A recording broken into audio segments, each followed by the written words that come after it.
Angelo, plenty of discussion, of course, going on around the significance of Blade Nzimande being the only one being axed from his portfolio there. Karima Brown called him a shrewd politician, and there are now questions. Tulas also alluded to it.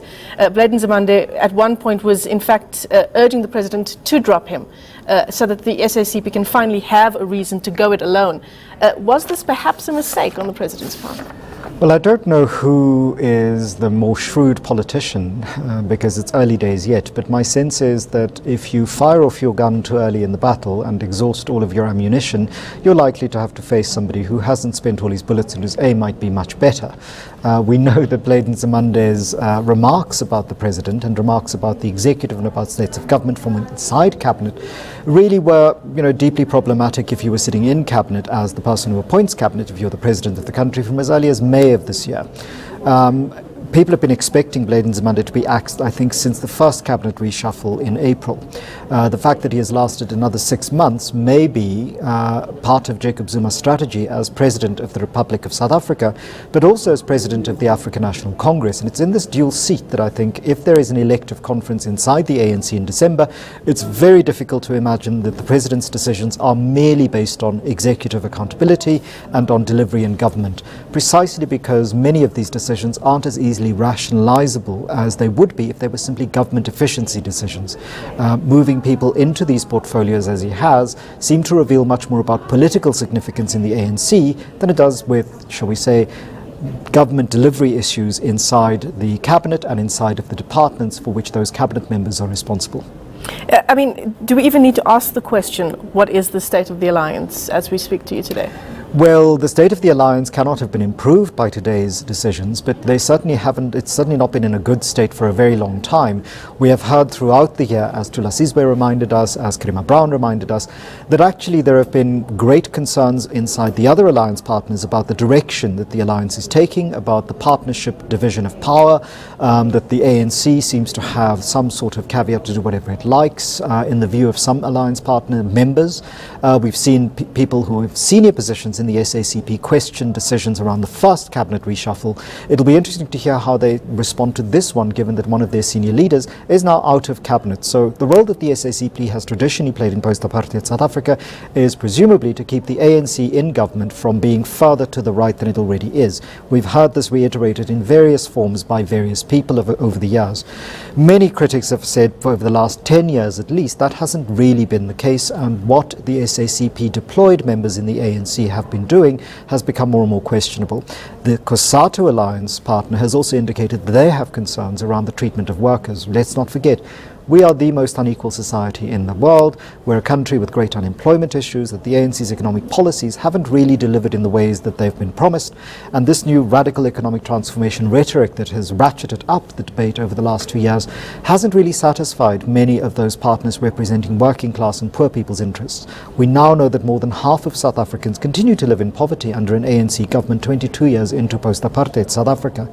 And the question many South Africans need answered is, are these political games that are being played by cabinet reshuffles, or is this supposed to deliver more to poor people? And if so, what is the evidence that the last cabinet reshuffle in 2016 in April has delivered anything in the last 6 months? And why are these the people that are being rewarded, and what are they being rewarded for? Angela, we had Zizi Kodwa in studio just last week in the wake of that SCA ruling against President Jacob Zuma and the NPA. And Mr. Kodwa said to us, the electorate, they can draw a distinction between the president and the challenges that he faces and the party itself. Would you agree with that? Well, that seems to be a slight change on the position that they held before, which is that for the party itself, the president and the party are almost superimposed upon one another. As late as this year, we've had members of the cabinet indicate that an attack on the president is an attack on the party. Such calls were reiterated outside parliament by ministers of cabinet and by senior organisers in the ANC during the vote of no confidence in August, indicating that this is not just an attack on Jacob Zuma, the man, this is an attack on the party itself. This conflation of party with person, personality, cult, the term that nobody has wanted to use for a very long time, is of course a hangover of 20th century politics, this assumption that the person at the top is the party, this embodiment embodiment, which is almost Brezhnevian in its Soviet approach to life, that certain people are not accountable to the party, that the party is accountable to them. And we know that in the Soviet system of the Union of Soviet Socialist Republics of the 1980s, that led to the demise of the very system itself. We saw this with Brezhnev and later with Andropov, and Gorbachev really rescued for a brief period that idea that you could have a party synonymous with its leader. The ANC runs the risk of playing a very risky game, and in now saying the electorate can make this distinction, I think that that is perhaps politically prudent and politically opportunistic on the part of the spokesperson. But the test, of course, was not passed in August of 2016, when people clearly made their decisions about what they see as the trust in the party in relation to delivery issues, and that was inseparable and easily as separated from Jacob Zuma and his running of government at national level, and the way in which that trickled down to municipal level, where people experience all of the issues that have dogged his presidency, the allegations of corruption, lack of service delivery, poor delivery, delayed delivery. These are all issues. If state capture is to be seen, it's seen at that very local level, where people see things that should be done for them not being done, and where people see the consequences of that kind of corruption working themselves out in the lives of their children in education, in the lives of their fellow members of the community in terms of safety, and in terms of access to transport, housing, water, electricity. All of those very ordinary bread and butter issues work themselves out there. All right, if you are just joining us, it's almost 25 to 12 right here on The Lead. Senior researcher Angelo Fick in conversation with us on our breaking news story this morning. President Jacob Zuma having just announced another cabinet reshuffle. Shahan Ramkissoon has more for you at the Plasma. Shahan? All right, thanks, Michelle. Let's try to speak to Bantu Holomisa, the UDM leader and Member of Parliament again. Mr. Holomisa, thanks for your time again. Just give us your initial reaction to this decision. One is not surprised, given that Zuma has been purging all the people he differs with. Sadly, ANC seem to be lacking material, because the people who have been shuffled around have been useless in their former departments. What they are doing there, like the Home Affairs Minister, she has hardly settled at the Department of Home Affairs. What she is notorious of, or what she is known of now, is nothing else but to deal with the DG. Hey, Sarah, we rate you up. So I'm not expecting anything good which will come out of this reshuffle. It will make no difference. Now, some analysts are already saying that it was very strategic for the president to move David Mahlobo to the energy portfolio, because he can do as he pleases with him. What are your thoughts on that? He has failed in the Department of Security dismally. Let's hope that the person who is going to replace him will do something good. For the Department of Energy, it is too late to do anything in that department. Is carefully watched in that department as we speak. Let's talk about the new State Security Minister, Bongani Bongo. We have very little information on him, only that he's on several portfolio committees, including Defense and Military, Justice and Correctional Services. Do you know anything about his background apart from that? No, I don't know anything about that. Let Zuma explain who is he, why did he choose him? Why did he choose him? I don't know him. The Higher Education Ministry is a portfolio that many will be talking about, especially since some would argue Blade Nzimande managed to turn things around ever so slightly, given the discontent we saw from students. What's going to be the impact of firing him, do you think?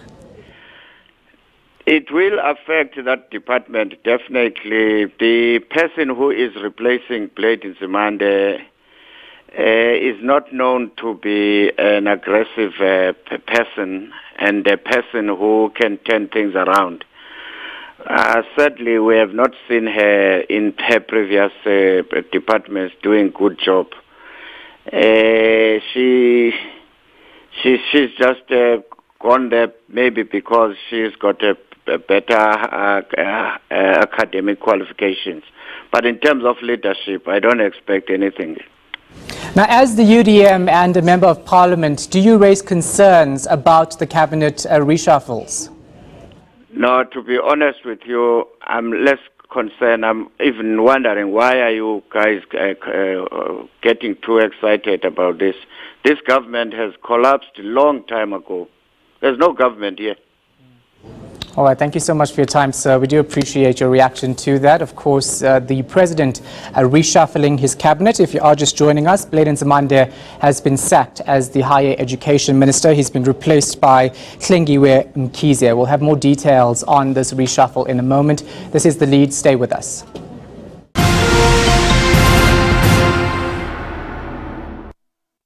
Why so happy? Because new girlfriend? Because new bling? No! Because Datsun Best Buy time. Get Datsun Go Lux from only $1,999 per month. Includes 1-year insurance and smartphone. Because limited offer while stocks last. T's and C's apply.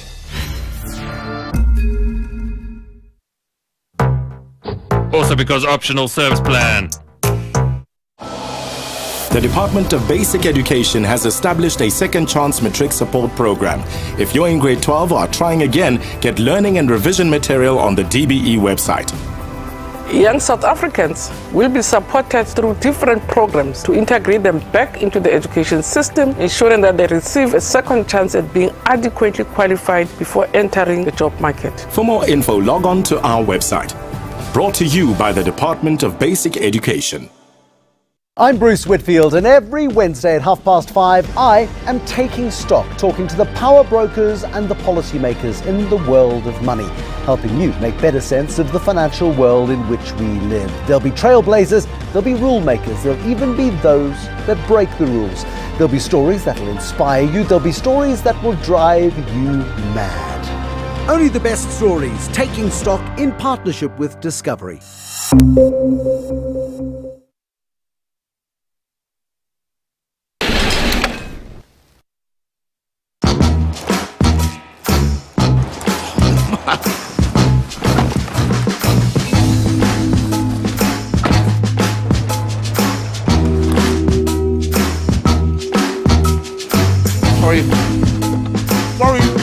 Sorry.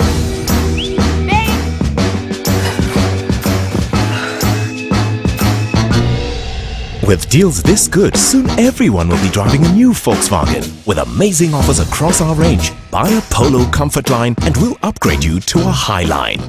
Volkswagen.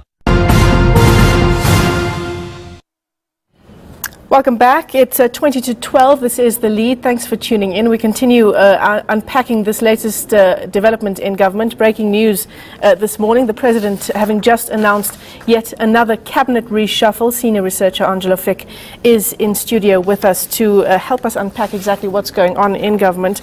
Angelo, we heard from Bantu Holomisa just before the break saying to Shahan, I don't know why you guys are making such a big deal about this. He says that there is in fact no government in place here. Well, he's closer to the coalface than many of us because he sits in Parliament, sits in committees and sees the, shall we say, behind-the-scenes actions around holding the executive members to account.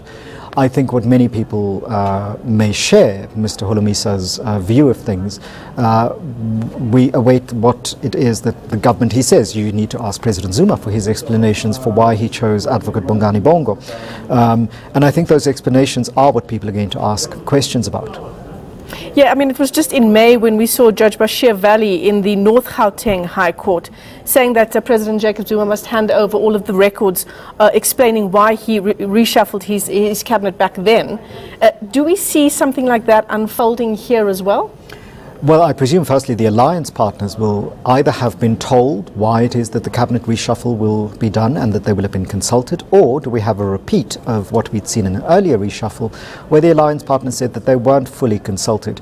If we go back to the period of the replacement of the finance minister, which led the country into its spiraling economic discontent when Pravin Gordhan had to step in because there was a temporary takeover of the portfolio of finance by a certain minister who served for that few days.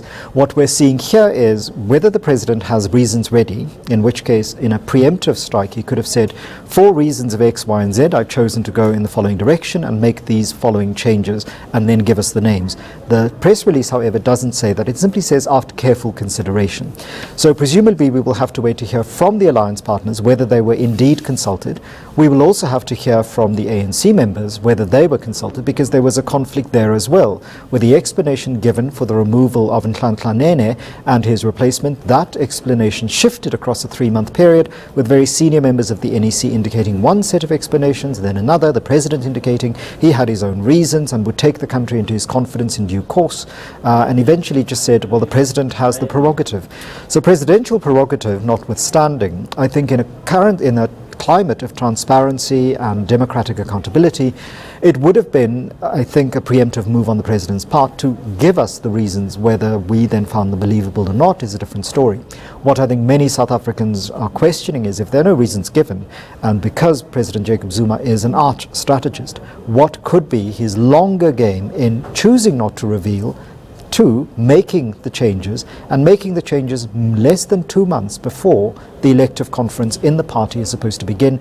Are these people being rewarded for things that they're supposed to deliver at that elective conference, or are they being appointed because they would be better civil servants than the people who served in those positions over the last 6 months since the last cabinet reshuffle? And if that is the case, the question becomes, if the president appointed people 6 months ago, what was wrong with those appointments that they now have to be revisited? And this reshuffling of several new members who had only been in their positions for 6 months also begs the question of exactly why it is that somebody who barely served 6 months can now be asked to serve somewhere else. Or is there something about bringing people in and exiting people like Blade Nzimande by way of manoeuvring towards that December conference? Absolutely. So many burning questions here. We've got a graphic of just a breakdown of the reshuffle as it was announced this morning. If we can just bring that up once again, Angelo, as I ask you, just on the face of it, taking a look at these various portfolios, it doesn't seem that the economy has been touched, but that is on the face of it. On the face of it, because below the surface there is the Minister of Energy. And as Karima Brown pointed out earlier, David Mahlobo has been seen to be an enforcer of Jacob Zuma's presidency, partly because of his position in that strategic Ministry of State Security. Redeploying into the Ministry of Energy, of course, raises the issue of the nuclear contracts, issues of what's going on inside Eskom, concerns with the country's power mixture, and, of course, the relationship to minerals and resources, because, of course, there's the question of coal. So this is not some sort of just anodyne shift for people out of one portfolio into something more proficient or something better suited to their qualifications.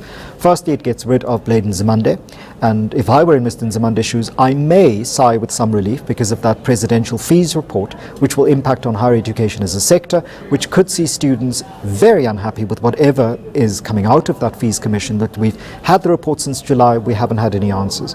And then secondly, shifting people like Ayanda Dlodo into Home Affairs and Ms. Mamaloko Kubai into Minister of Communications, of course, can also be seen as just, moving people around. But we should know that Minister Kubai was a very, very powerful defender of, among other things, the Nkandla upgrades. And her move into communications might also be a strategic maneuver because the SABC board has just been appointed.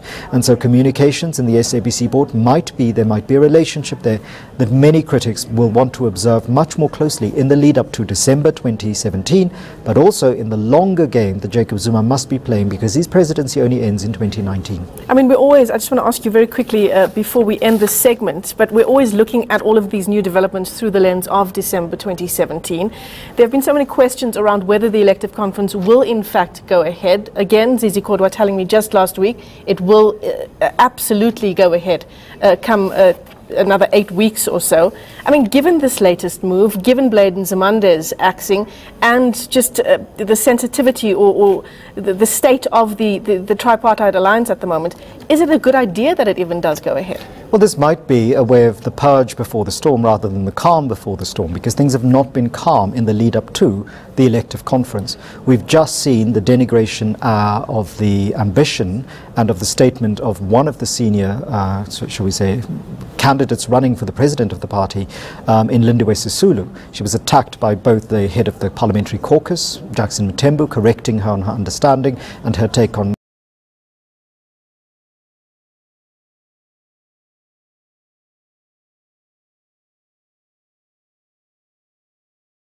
one of the reasons why December will happen in a way different from what many people assume, slightly more messy, but also, and this is a quick sort of rub off of this issue, does this show Jacob Zuma's longer strategic importance, that he's not just playing for the elective conference, he actually has to play beyond that, because on paper he's supposed to be president of the country until December 2019, or not, sorry, December, but into 2019 when the next general election happens. And the question is he setting himself up in order to go through that process between 2018 and the election with greater ease than if he has a different scenario where he's being attacked from inside his own party and might be removed from office should the wrong people for him get into power in the party. An insurance policy, so to speak. Very much an insurance policy, and a very complicated chess game that I don't think we have quite seen the last move of. Absolutely. Well, thanks very much for that. Senior researcher Angela Fick joining us here in studio on The Lead. We continue